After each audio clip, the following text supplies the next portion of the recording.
Sex energy is the creative energy of all geniuses. There never has been and never will be a great leader, builder, or artist lacking in this driving force of sex. Surely no one will misunderstand these statements to mean that all who are highly sexed are geniuses. That's for sure, right? One attains to the status of genius only when and if one's mind is stimulated so that it draws upon the forces available through the creative faculty of the imagination. The energy must be transmuted from desire for physical contact into some other form of desire and action before it will lift one to the status of genius. Transmuting. He says something very interesting, which I read many years ago. I've always thought about that, remembered it. He said that a lot of people in his studies of 25,000 people, they don't achieve their greatest successes until after the age of 40. Why is that? Because they've been dissipating that energy before 40. And he says most people accomplish their greatest things between the ages of 40 and 60. Of course, we now know that 50 is the new 40.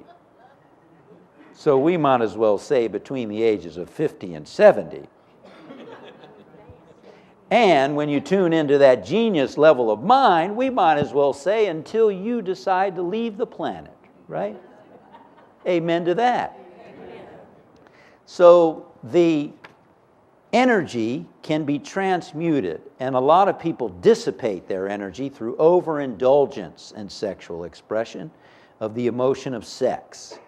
He says most people never learn that the urge of sex has other possibilities which far transcend in importance that of mere physical expression. We're not saying don't have physical expression, don't hear that because I'm a minister and you're in a church. We're not saying that. We're saying that energy can be transmuted into your creative expression, into your work, into your art, into your acting, into your singing, into your business, into making money, into God realization. Now, that is something that I got interested real early in. When I was 18, you know what they say about 18-year-old men, there was some energy there that needed transmuting. And I got interested in Eastern philosophy, specifically. And one of the teachings in yoga was to transmute sexual energy to help you with God realization, with enlightenment. And I struggled with that because I began to wonder, should I give up sexual expression and seek this interiorization and channeling of this energy for enlightenment? I was serious. And I had some nice girlfriends in the past before that, which I kind of enjoyed. But there was that question, should I give that up for God? How many of you have ever had that thought? I know some people here. I know some people here have been priests and maybe some nuns here and what have you. And so that's one of the reasons that I went to Ananda Village, a spiritual community in Northern California, which was a community of students of Paramahansa Yogananda, the Indian sage.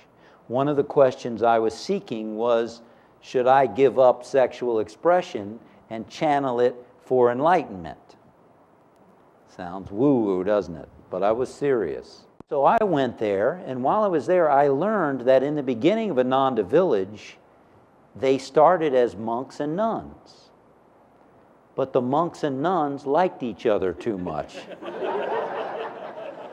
And so they realized they needed a balance.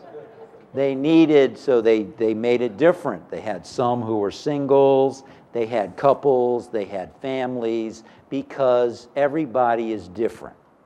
And you got to tune in to your own level of energy and who you are as a human being and accept that.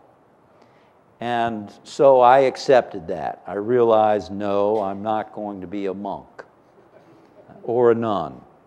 And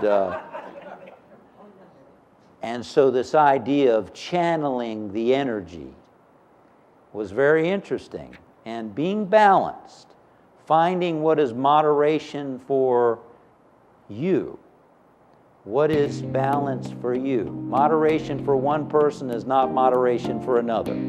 Everybody's different, right? Everybody's different.